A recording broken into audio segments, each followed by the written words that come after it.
El 25 de noviembre, Día Internacional contra la Violencia de Género, nos recuerda que esta lucha es de todos.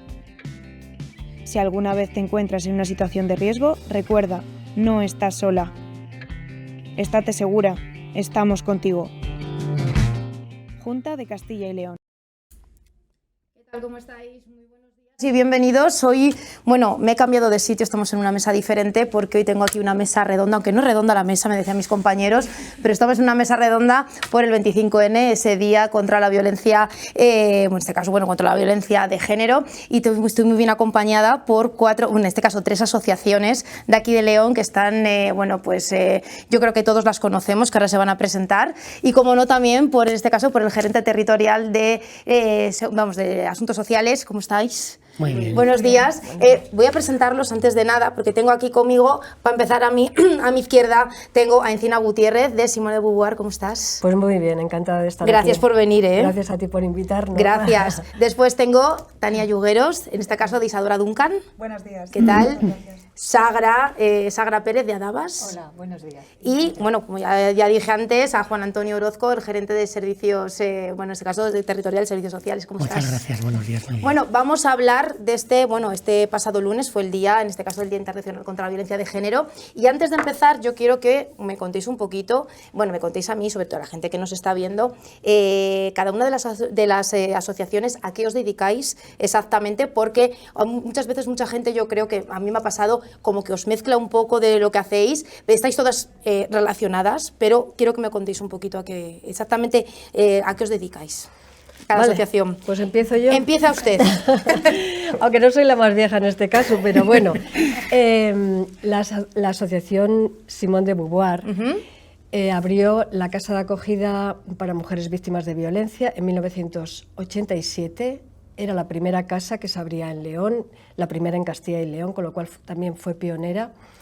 Y el objetivo de abrir esta casa era para dar atención, protección y acompañamiento a las mujeres, porque no había en aquel momento, la violencia era un asunto de carácter privado, no había nada para las mujeres, y fue el motivo que desde la Asociación Feminista Flora Tristán se pusiera en marcha esta asociación con el objetivo de abrir la casa. Más adelante, y viendo que muchas mujeres no necesitaban acudir a la casa, a una casa de acogida, pero que sí necesitaban atención social, psicológica, legal, etc., en 2001 abrió un centro de intervención integral donde se les proporciona todo este tipo de asesoramiento y también ahora mismo asesoramiento laboral y formativo. Y más adelante, en 2006, para que las mujeres pudieran conciliar, porque realmente el cambio también de modelo y de situaciones de las mujeres ha ido cambiando. Las mujeres solas, inmigrantes con escasa red de apoyo social, no podían conciliar a la hora de poderse incorporar al trabajo. Pusimos en marcha el Centro de Menores, que es un centro como lúdico-educativo, donde niños y niñas acuden por las tardes después del cole y pueden estar hasta las horas que necesite la madre para que pueda recogerles y pueda trabajar y formarse sin necesidad de tener que renunciar a la parte laboral o formativa. Tania. Bueno, pues la Fundación Isadora Duncan nace en 1984 aquí en la ciudad de León como Asociación de Madres Solteras Isadora Duncan, creada por un grupo de madres solteras que compartían pues muchas necesidades y también la necesidad de reivindicar sus derechos como familias propias y autónomas. Gestiona también una casa de acogida durante 30 años aquí en la ciudad de León, que recibe en primer lugar o en la primera parte de la gestión desde víctimas de violencia de género con sus hijos e hijas a cargo y también situaciones de monoparentalidad que tenían necesidades de acogida puntuales. Se trabaja también un poquito en paralelo con la Asociación Simone de Beauvoir en toda esa recuperación pues desde el ámbito social, también orientación jurídica y apoyo jurídico. Se trabaja en la recuperación económica también con las mujeres y sobre todo en aspectos psicológicos y psicoemocionales. Y pues a través de los años actualmente tenemos programas muy específicos, en concreto por ejemplo para mujeres migrantes que tienen esas necesidades específicas de atención social, jurídica y también administrativa. Tenemos también un programa de educación financiera familiar y prevención de la pobreza energética para pues todo lo que es el asesoramiento económico y energético de familias y también de mujeres con situaciones vulnerables o en situación de vulnerabilidad. Trabajamos con menores, pues no se entienden las familias monoparentales, las familias en general, sin menores, con proyectos socioeducativos y también de conciliación. Tenemos algunos programas pues muy ligados a lo cultural, a la generación y adquisición de cultura, de actividades de ocio y cultura que también permitan un poco esa recuperación psicológica de a lo mejor momentos que son complicados.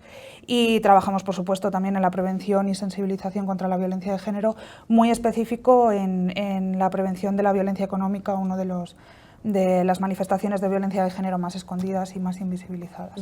Sara, por ahí vamos. Pues yo vengo en representación de ADABAS, que es una asociación que se creó aquí en León en el año 1991 y que tenemos como dos servicios muy diferenciados, ¿no? Por un lado, trabajamos con la asistencia a las víctimas tanto de violencia de género como de violencia sexual, y por otro lado, todo el servicio de prevención y sensibilización a través de diferentes actividades encaminadas sobre todo a menores, pero también a otro tipo de colectivos. En un principio, cuando nació, era asistencia a víctimas de violencia sexual, pero también a partir del 2001 y ante la demanda que había, también empezamos a atender a víctimas de violencia de género. Lo que hacemos es, por un lado, asistencia jurídica, es decir, ejercemos la acusación particular en nombre de las víctimas, y también hay asistencia psicológica y luego, bueno, otro tipo de actividades, pues como ellas han comentado, ¿no? Para que las víctimas se recuperen y demás. Y luego en la parte de sensibilización y prevención, pues lo mismo, trabajamos mucho en centros educativos, con asociaciones y demás, porque nos parece que es un pilar principal trabajar todo el tema de la prevención y la educación. Bueno, Juan Antonio, tú lógicamente eres en este caso desde la administración. Sí. Cuéntame cómo trabajáis vosotros desde las administraciones. Bueno, la parte de la Gerencia Territorial de Servicios Sociales de León tiene una estructura de personal muy limitada, de manera que sí que gestionamos actividades a través de la Comisión Provincial, que es de mujer, pero esta labor sería absolutamente imposible sin el apoyo de las entidades. Cuando hablamos del tema de mujer, creo que en muchas ocasiones hablamos de lo que es la red, ¿no? Es algo, una manera de funcionar entre entidades. Creo que en nuestra provincia funciona extraordinariamente bien, de una gran colaboración. Todas las entidades del tercer sector, ya que en el sector de mujeres más importante todavía. En esta red que formamos de Castilla y León, no solamente es lo que es la propia estructura de la Junta de Castilla y León, de la Gerencia Territorial de Servicios Sociales de Castilla y León, sino que necesitamos el apoyo tanto de Administración del Estado, que realiza una gran labor, la Subdelegación del Gobierno, las fuerzas y cuerpos de seguridad del Estado, que son fundamentales para prevenir y reaccionar ante este tipo de violencia. También las diputaciones y ayuntamientos de más de 20.000 habitantes, que son los que tienen la competencia en la materia, y como antes indicaba, las entidades que realizan una labor impagable de apoyo a la labor que realizamos las administraciones públicas. Como antes indicábamos, creo que es muy importante visibilizar el papel de las entidades. Creo que todavía es muy importante dar más conocimiento a la población de la labor que realizan las entidades, porque la conclusión que obtenemos en el desarrollo de nuestro trabajo en la gerencia territorial es que todas las personas que piden ayuda van a tener, aquí tenemos entidades extraordinarias en la labor que realizan desde tantos y tantos años y con tantos reconocimientos. Isadora este año cumple 40 años, Simón ha recibido el reconocimiento este año de Fundación Alimerca y el Premio Meninas. ADABAS siempre está apoyando a la gerencia en todo momento, y es la labor que realizan, es fundamental, y están dispuestas a ofrecer esa mano que todas las víctimas necesitan. Bueno, pues una de de los objetivos de esta mesa redonda es eso, de dar esa visibilidad a estas tres asociaciones, y yo creo que las tres, ahora que nos habéis contado un poquito a qué os dedicáis cada una, tenéis el nexo de unión, lógicamente, contra esa violencia, cada una con cada una con lo vuestro, pero bueno, sobre todo con esa violencia de género. Y quiero, no sé, podéis contestar las tres si queréis, porque ¿cuál es el tipo, ya que estáis todo el día en ello, cuál es el tipo de género, el tipo de violencia de género, bueno, pues que, bueno, al que se ven sometidas las mujeres a las que ayudáis? Bueno, en Simón llegan sobre todo las mujeres que sufren violencia física, pero también psicológica, incluso sexual, económica.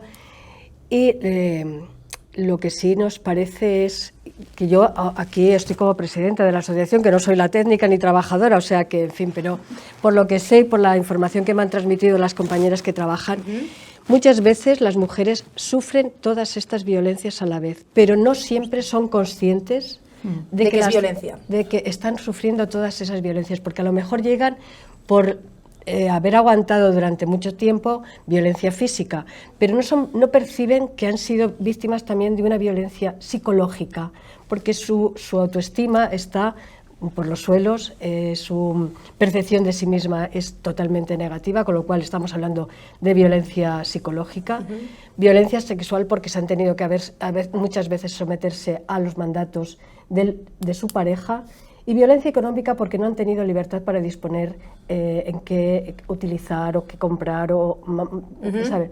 Con lo cual, todas pueden confluir en una misma persona, todas esas violencias, pero sobre todo llegan fundamentalmente por la violencia física. No sé si estáis de acuerdo. Sí, bueno, en nuestro caso más por la violencia psicológica, y luego sí que como llevamos también violencia sexual, sí que tenemos muchos casos de mujeres que han sufrido agresiones en la infancia. Y que ha pasado el tiempo, en su momento o lo dijeron o no se atrevieron y se lo decían, no las creían, y es algo que han tenido ahí, ¿no? Y que no lo han superado. Entonces muchas veces sí que vienen, desgraciadamente ya no van a poder denunciar porque están prescritos mayoritariamente, pero sí que necesitan una recuperación a nivel psicológico. En Isadora ocurre un poco parecido también, que muchas veces tenemos un goteo de consultas o de citas con mujeres que tienen o que vienen por una violencia puntual, la física, que es como la más reconocible, y es donde muchas veces la sociedad tiene el límite de, justo cuando hay agresión física es cuando ya me decido a contarlo, y pues eso, tirando un poco del hilo, se ven que hay muchas violencias también que están sufriendo y que no se han dado la voz de alarma en su momento. En concreto, en Isadora, en estos últimos años estamos muy concienciadas en trabajar en la recuperación de la violencia económica, en la prevención y en la recuperación, en esos dos términos. Por lo que decía un poco antes, es una de las violencias más invisibles, más invisibilizadas, más escondidas, y que también pues perpetúa unas consecuencias a largo plazo que van más allá de una separación, de una separación o de dejar la relación de violencia. Y luego también quería comentar algo que comentamos siempre en las asociaciones cuando atendemos a mujeres víctimas o a mujeres que están sufriendo situaciones en contextos de violencia, es que a lo mejor acceden al programa de conciliación, por ejemplo, por un problema de conciliación puntual, donde necesito dejar a mis niñas o a mis niños en ese servicio, y a través de ese programa, cuando ya nos hemos conocido, ya tienen un poquito más de conocimiento de la entidad, es cuando se atreven a dar el paso, o cuando nosotras como profesionales también detectamos que hay cosas que fallan, y no es que vengan con un problema ya definido, sino que a través de una entrada a la fundación, en este caso por otro programa, se detecta una violencia que están sufriendo y que, pues que desde otro momento no se podría haber detectado. Habéis dicho las tres más o menos coincidís en los años 80, 90, cuando se ha sido la fundación de cada una de las asociaciones. Por ejemplo, que acabas de hablar de ahora mismo, Tania, ¿creéis que ha evolucionado desde que comenzaron las asociaciones hasta ahora? ¿Han evolucionado las políticas? Actualmente ¿veis que ha habido avance? ¿No? ¿O qué creéis que hay que hacer? Yo tengo aquí apuntado, por romper el hielo. Yo considero que sí, pero no lo suficiente. O sea, evidentemente la sociedad avanza en cuanto a concienciación, por tanto las políticas, esto es una opinión súper personal, yo creo que la sociedad avanza y las políticas van detrás, nunca los movimientos sociales son al revés, ¿no? Entonces la sociedad avanza y las políticas avanzan detrás. Hemos avanzado en el reconocimiento de la violencia contra las mujeres, en saber lo que es, o los actos que son violencia y que perpetúan a una situación de víctima a muchas mujeres y a muchas familias. Sabemos lo que es, sabemos reconocer los distintos tipos de violencia, pero nunca es suficiente porque se sigue ejerciendo. Entonces, claro, pues eso, las políticas avanzan, sí, y la forma de ejercer violencia contra las mujeres también avanza, también se transforma. Hablaremos más adelante de la violencia digital, seguro, sí, que a lo mejor en el 80 o en los 90 no estaba tan al orden del día, pues porque las tecnologías no estaban, pero ahora sí. Entonces, avanzan, sí, y la violencia también. Yo pienso... Sabía yo que esta pregunta estaba claro. Esa pregunta, en efecto. Pienso lo mismo, es verdad que sí que han avanzado, pero muchas veces, bueno, hay nueva legislación, que está muy bien, pero a veces lo que pasa es implementar, es decir, poner en marcha esas leyes.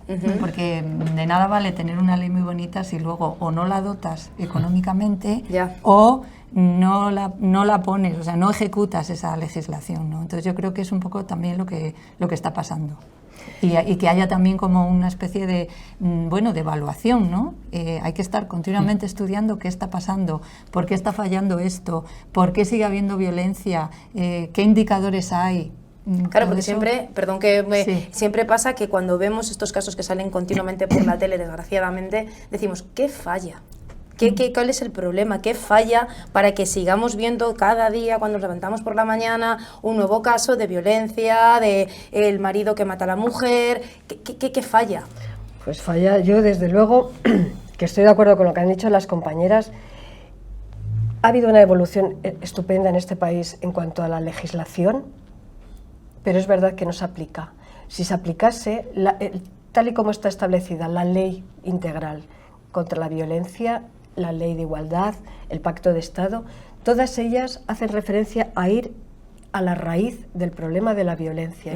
La raíz es la desigualdad estructural que hay en nuestras sociedades patriarcales con respecto a la situación del hombre y la mujer.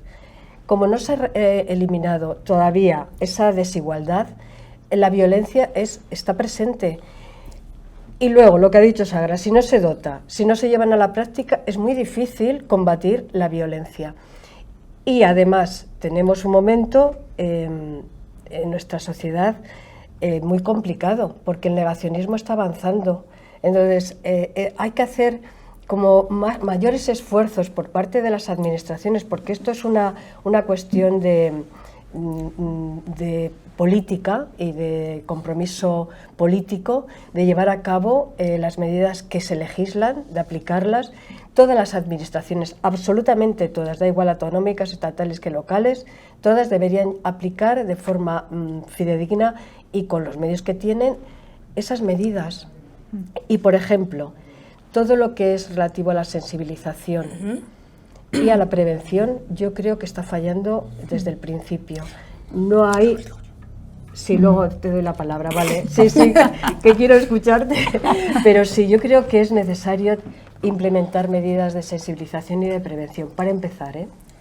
Vamos, yo estaba en la línea de lo que decís, creo que vamos todos en la misma línea. Es cierto que la legislación avanza mucho. En Castilla y León tenemos una ley del año 2010 que, bueno, 14 años después creo que todos estamos de acuerdo que necesita ser totalmente revisada porque los tiempos evolucionan muy rápido.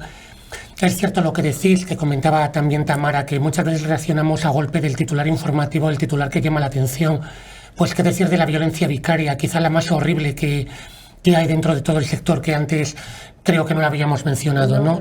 Y nos llama la atención casos televisivos pues muy sangrantes que llaman la atención porque son muy mediáticos. Yo sí que creo que hemos evolucionado en estos últimos tiempos, evolucionamos a golpe de necesidad.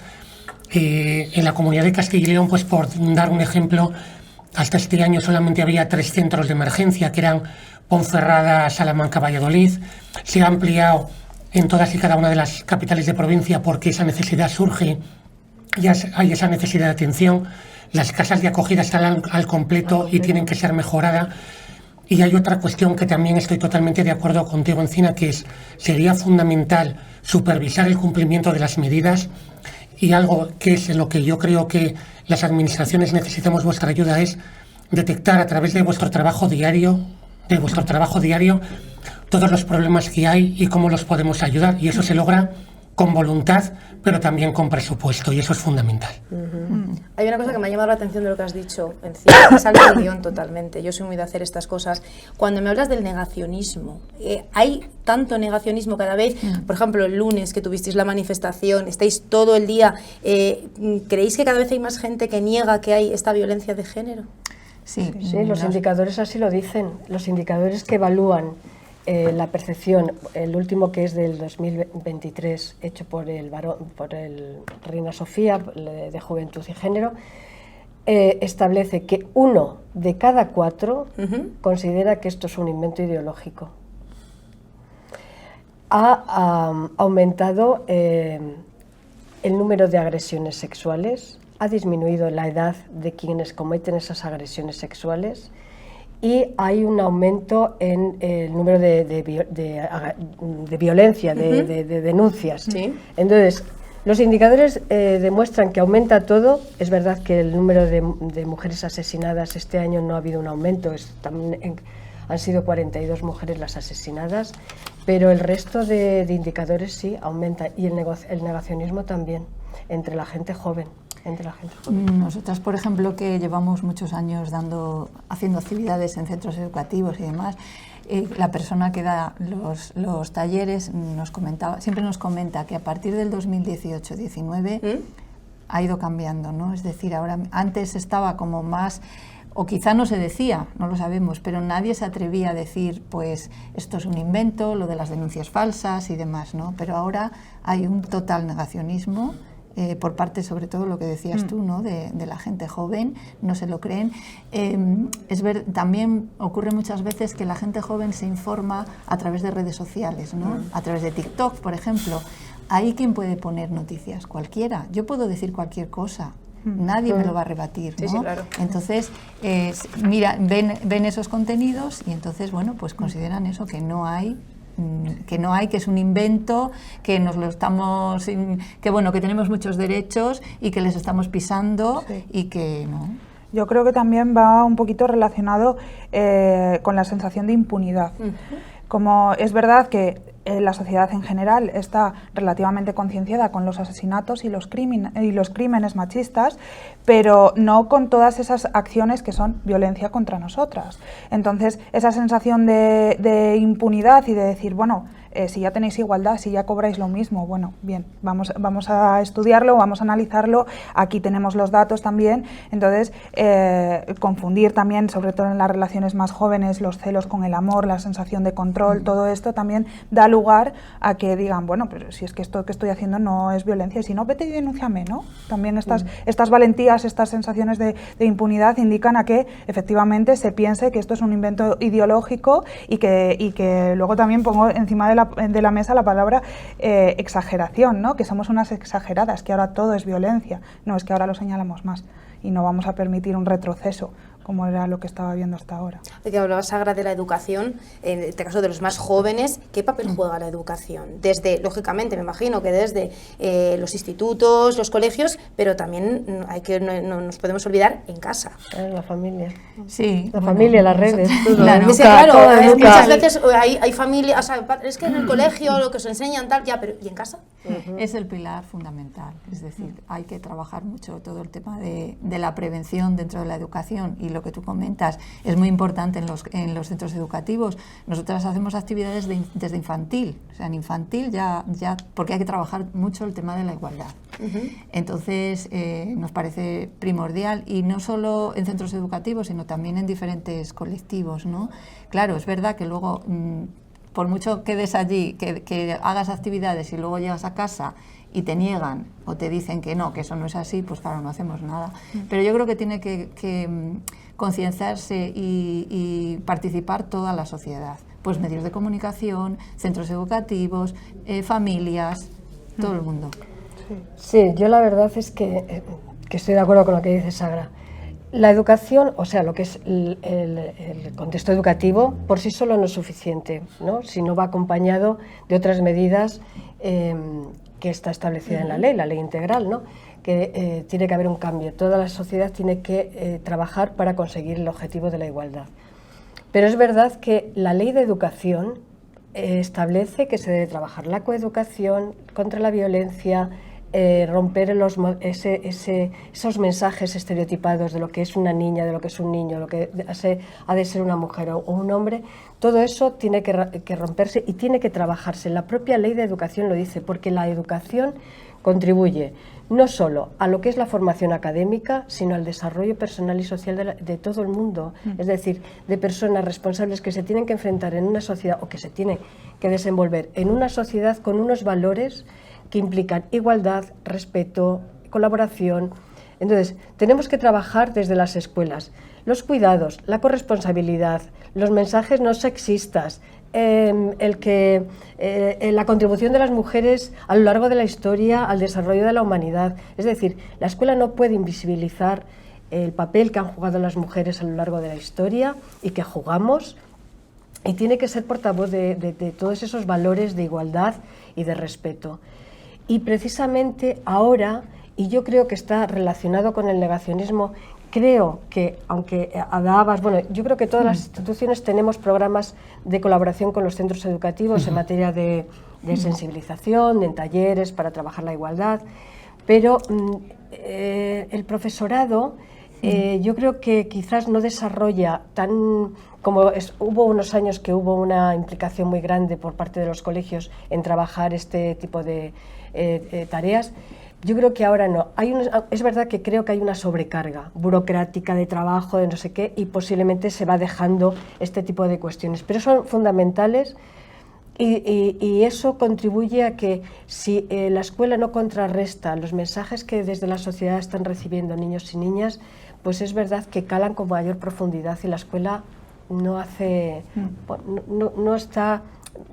pues eso, filtrando un poco eso, hablándolo, analizándolo. La escuela tiene que analizarlo y luego tiene que ofrecer modelos de relación y comportamiento mucho más adecuados, ¿no?, entre chicos y chicas. Yo sí quería comentar, un poquito por matizar lo que dices. Es verdad que luego las estadísticas son datos, son números fríos, pero es verdad que en la evolución que tenemos de datos de formación de las últimas comisiones anuales que hacemos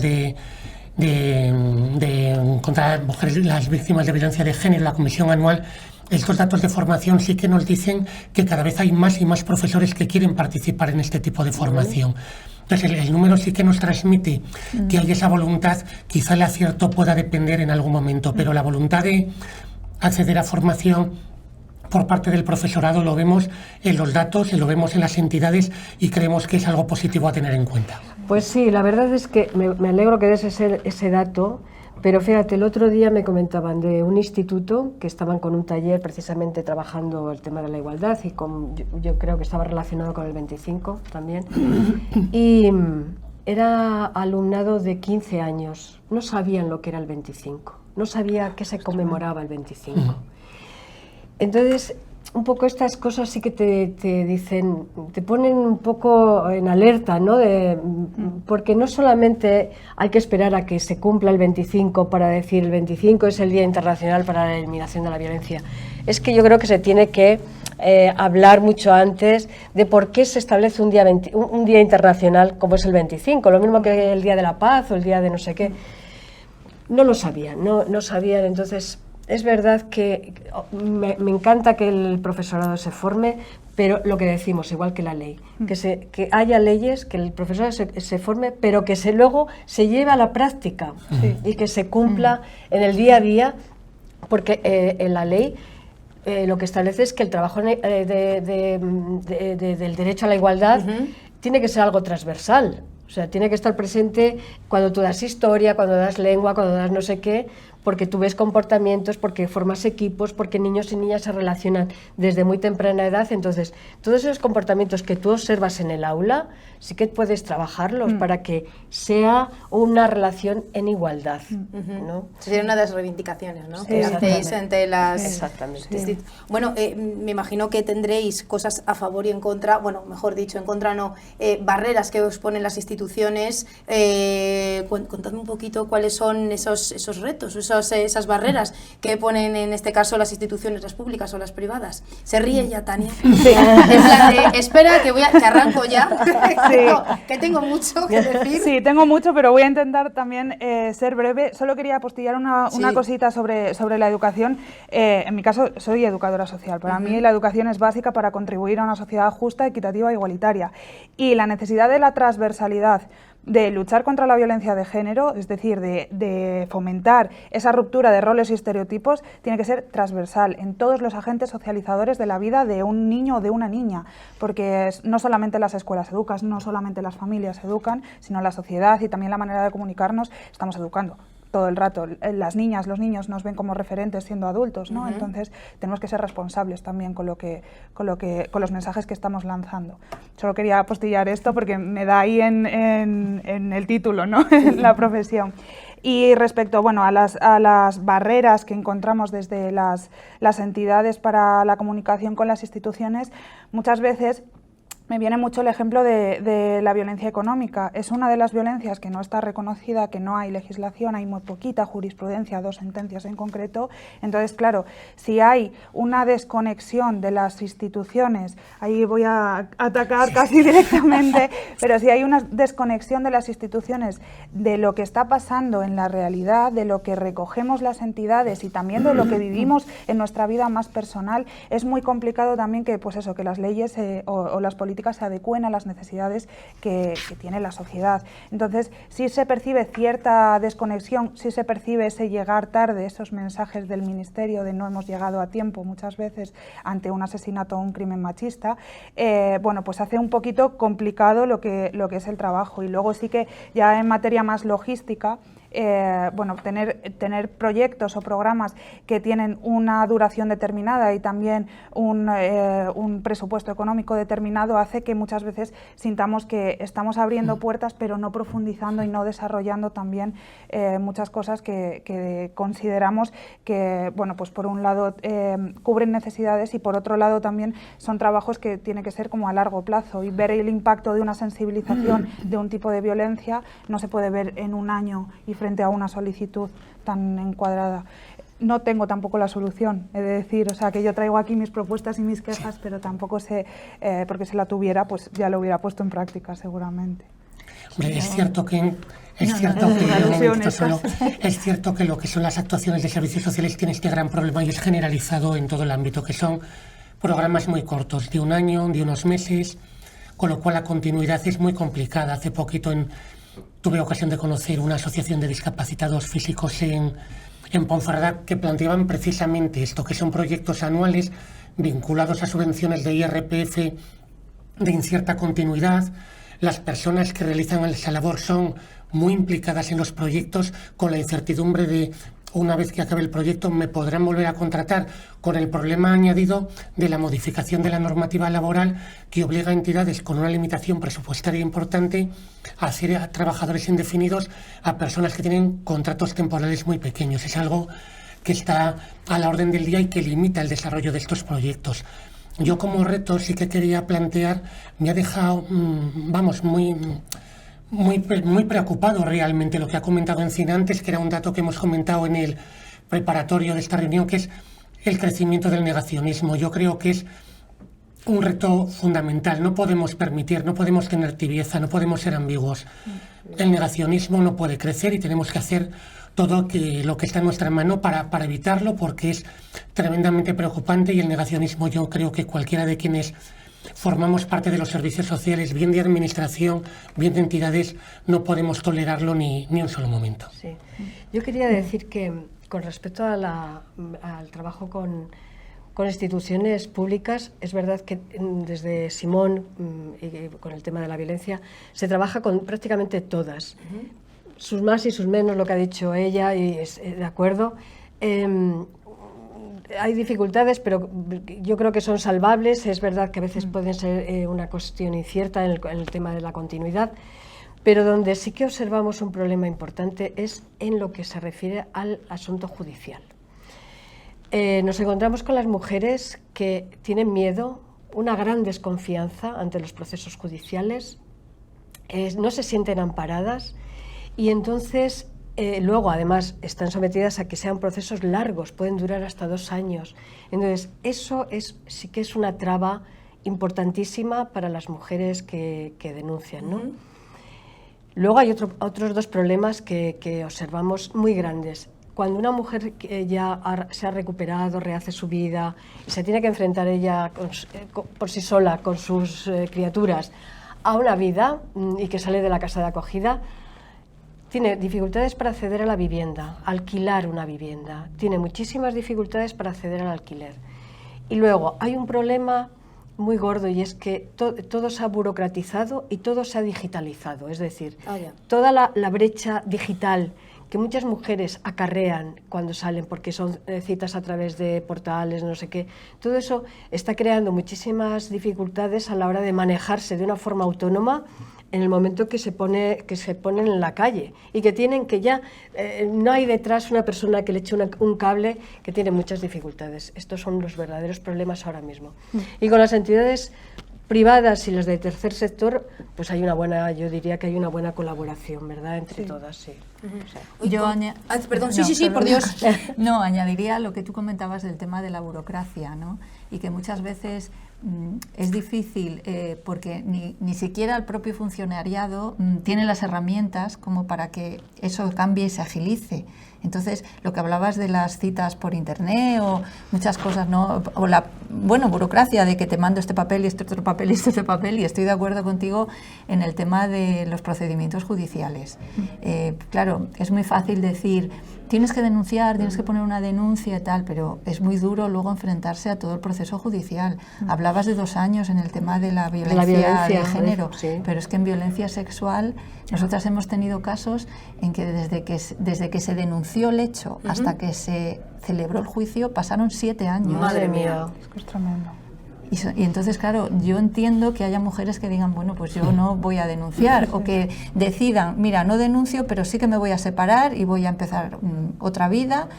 Bueno, pues tienen todo el derecho, ¿no? Porque sí que quizá también hay mucha burocracia en los procesos judiciales. ¿Y cómo afrontáis la violencia en este caso? Porque me imagino que a vuestras asociaciones irán, pues mujeres, tanto españolas, pero también van migrantes de otros tipos de colectivos vulnerables. ¿Cómo enfrentáis esta violencia de género en diferentes, en este caso en los diferentes colectivos? Pues hay que adaptarse mucho a la situación y al contexto en el que ellas vienen.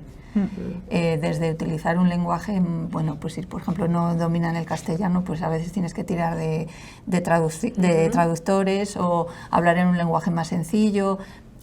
Por ejemplo, yo que sé, mujeres discapacitadas y demás. Tienes que ver un poco el contexto en el que ellas están y adaptarte, o sea, es muy importante adaptar. En el caso de, en el caso de Isadora, tenemos, por ejemplo, un programa específico para mujeres migrantes en situación o no de violencia de género, porque evidentemente pues, sus necesidades son distintas, sus demandas son distintas y también creemos y trabajamos así en todas las bases de los programas y de las acciones que ponemos en marcha, que a las personas beneficiarias hay que meterlas dentro de la planificación. Tienen que ser ellas las que digan qué necesidades tienen para programar, por ejemplo, acciones formativas. ¿Qué es lo que necesita la población? Hablaba antes, Encina, de esas citas telemáticas, ¿no? Bueno, pues vamos a implementar acciones de alfabetización digital. ¿Para qué? Pues para tener recursos digitales y herramientas digitales que nos permitan una buena comunicación. O vamos a diseñar también acciones que nos permitan recuperarnos de una manera pues más de ocio, más involucrada también en compartir espacios, recuperarnos de situaciones que son complicadas emocionalmente, ¿no? Bueno, pues vamos a poner en marcha talleres donde expliquemos distintas experiencias y trabajemos en esa línea. En concreto, las mujeres con discapacidad o las mujeres migrantes tienen que ser ellas mismas las que demanden o las que evidencien esas necesidades para que los proyectos se adecúen a cubrirlas. Pues desde Simón este año se ha terminado de diseñar un programa específico dirigido a mujeres con discapacidad o que viven en zonas rurales especialmente vulnerables, pues que tienen mayores dificultades de comunicación. Y entonces este programa es un acceso a través de una web para que puedan solicitar el apoyo psicológico, legal, social, bueno, pues que incluso está pensado que se hagan talleres de formación y de trabajo con estas mujeres para que no tengan ni que desplazarse y que esté adaptado a sus posibilidades, ¿no? Entonces es a través de la web el contacto y sería online cómo se trabajaría con ellas y adaptándose un poco también a esas peculiaridades que tienen, ¿no? Entonces con las mujeres inmigrantes se trabaja y se aborda la violencia igual, de la misma forma, lo que pasa que es verdad que se tiene en cuenta pues, sus dificultades de idioma, de cultura, de, bueno, pues esto, todo lo que limita a una mujer inmigrante para acercarnos, pero hay una cuestión que desde Simón nos parece que se debería solventar, y es que el acceso de las mujeres inmigrantes que viven una situación de maltrato y que no tienen regularizada su situación, con lo cual no tienen documentación, se las impide el acceso a la formación, porque primero tienen que tener la documentación, el NIE, exactamente, para acceder a una formación. Y nosotras pedimos que se las permita el acceso a la formación, porque mientras se está tramitando su documentación puedes ir formándose, y cuando tenga la identificación en NIE, pues esas mujeres ya tienen adelantado parte de ese proceso, porque si no es abocarlas todavía a un mayor riesgo, a una mayor exclusión.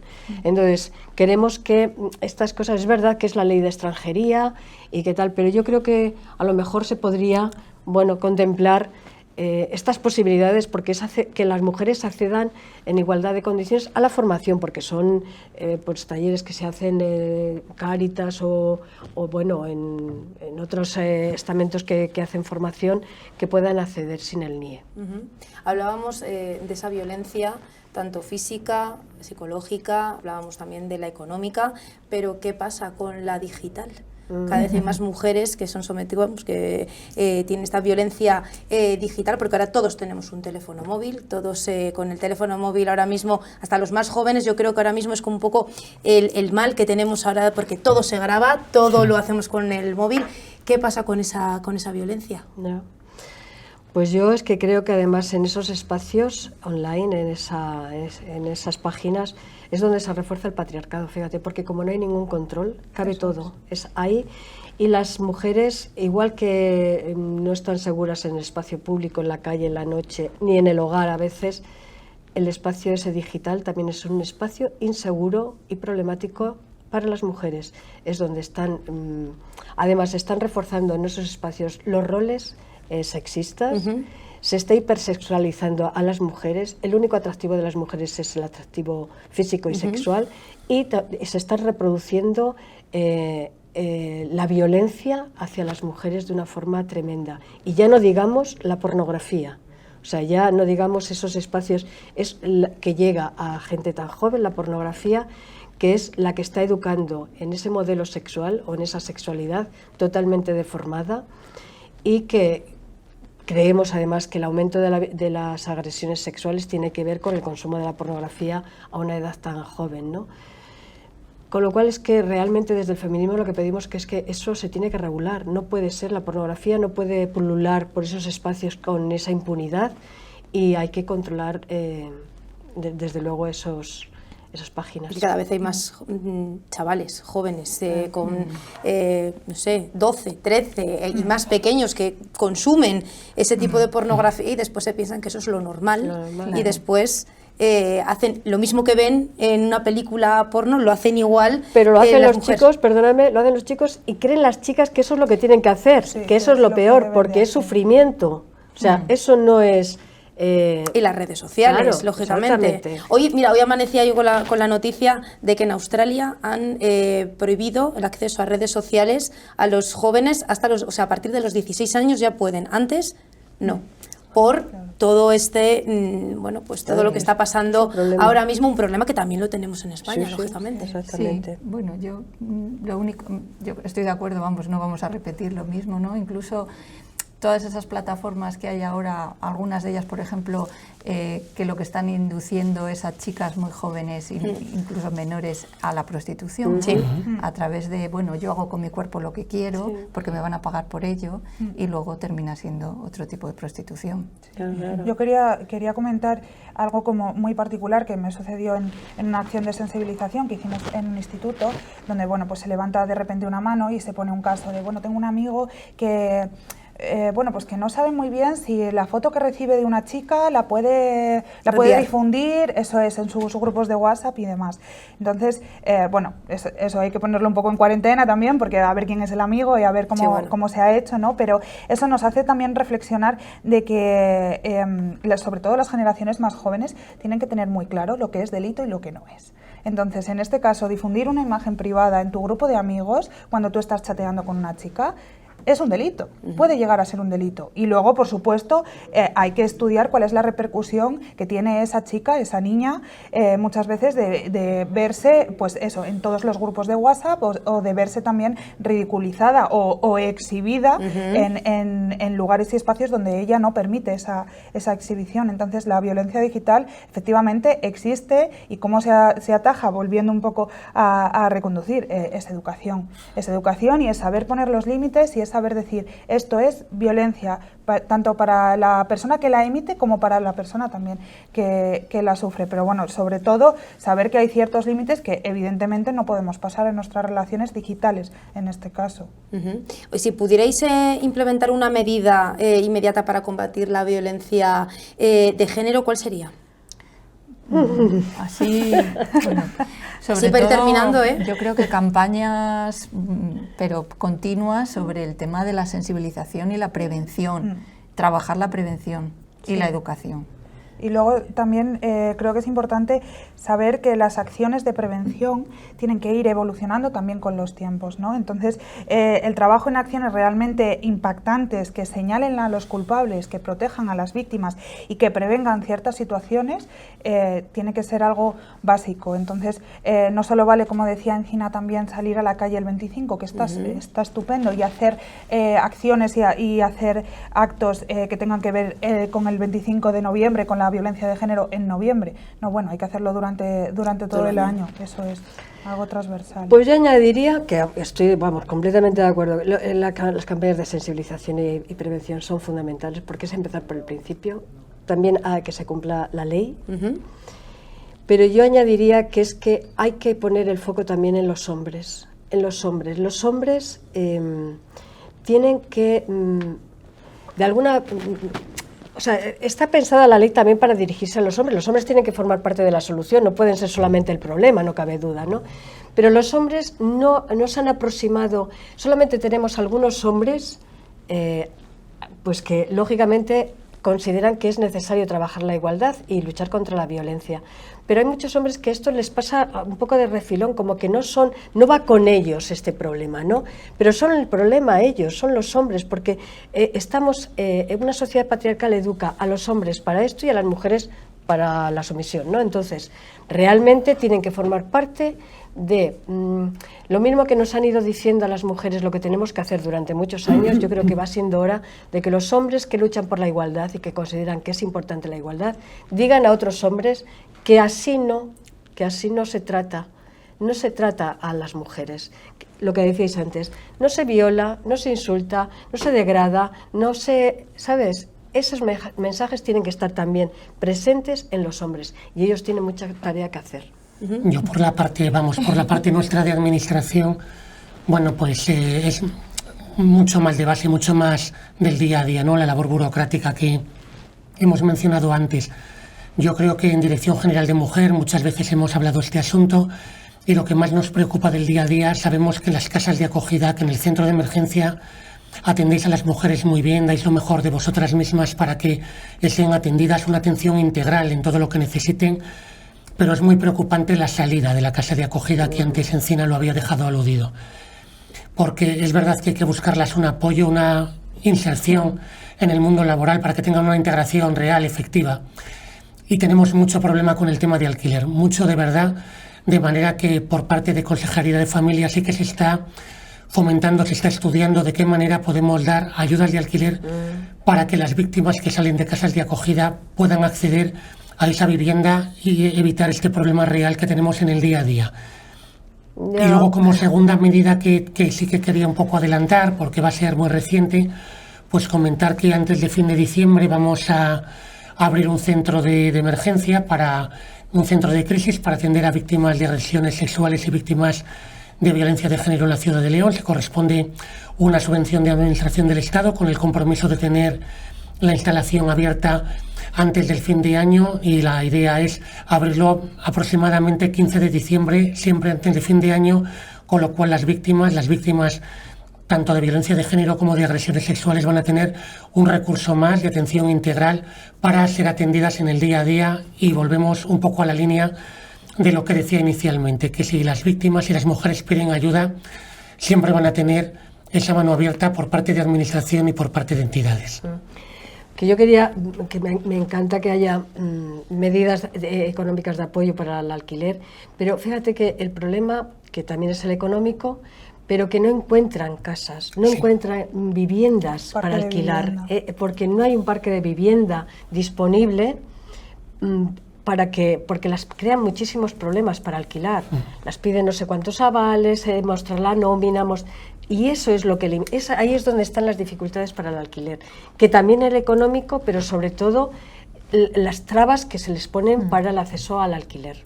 Pues esta es la parte que debemos asumir las administraciones, porque es un problema que nos lo habéis planteado las entidades en numerosas ocasiones, lo conocemos y es donde tenemos que actuar para buscar una solución, porque es un problema que está y que es posible que sea el más importante para que las víctimas se puedan reincorporar y cumplir sus proyectos de vida. Exacto. Bueno, y para concluir ya, ¿cómo podemos la ciudadanía contribuir con vosotros, con las asociaciones?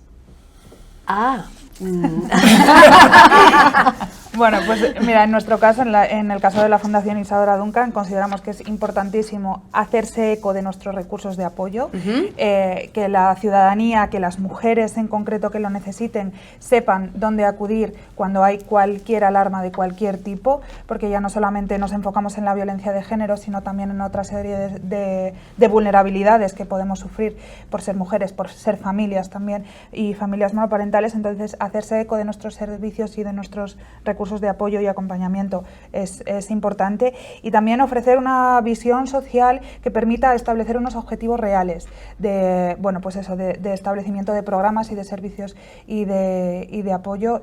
Consideramos que es importante, pues eso, escuchar también cuáles son las demandas para cubrirlas. Claro. Bueno, no voy a repetir lo que ha dicho ella, pero sobre todo yo creo que la ciudadanía tiene que ser consciente que es parte de la solución de este problema. Es decir, es algo que está ahí y que todos tenemos que formar parte de cómo solucionar ese problema, ¿no? Entonces, pues sensibilización, hablar del tema y sobre todo, pues eso, que el silencio nos hace cómplices. Y si conocemos algún caso de víctimas, pues saber dónde dirigirla, conocer los recursos y estar ahí, ¿no? O sea, participar y ser conscientes de que es algo que nos afecta a toda la ciudadanía. Yo un poco más te puedo decir, porque yo estoy de acuerdo que lo primero es que la ciudadanía primero tiene que tener conciencia de que esto es un problema social, un problema que nos afecta directamente a las personas, a todas, que la convivencia tiene que pasar porque la convivencia pacífica, aunque haya conflictos, que en todos los sitios los hay, pero la agresión no es tolerable, ni el insulto, ni la degradación a las mujeres, y eso se traduce en que tengamos una convivencia en igualdad, y que todo el mundo, yo creo que sabe qué es la igualdad, pues hay que ponerla en práctica. Colaborar con las asociaciones, yo creo que pueden colaborar de muchas formas. Las mujeres pueden ser socias también de estas asociaciones, implicarse en el activismo, implicarse en los talleres, implicarse de forma un poco más comprometida, pero socialmente yo creo que lo que ha pedido Sagra y lo que ha pedido es decir, que la gente asuma que trabajar la igualdad es fundamental y que el trato igualitario es lo que seríamos un modelo los adultos y adultas para las nuevas generaciones. Un trato en igualdad, estaríamos mostrando que así es una forma de relacionarnos correcto. Pues con eso nos quedamos. Muchísimas gracias a los 4 por venir hoy al programa, esta mesa redonda, y nada, que espero, bueno, que nos vemos en alguna otra más. Me ha sido un placer compartirla con vosotros. Igualmente. Y nos vemos. Muchísimas gracias. Gracias a ti. Gracias. Venga. El 25 de noviembre, Día Internacional contra la Violencia de Género, nos recuerda que esta lucha es de todos. Si alguna vez te encuentras en una situación de riesgo, recuerda, no estás sola. Estate segura, estamos contigo. Junta de Castilla y León.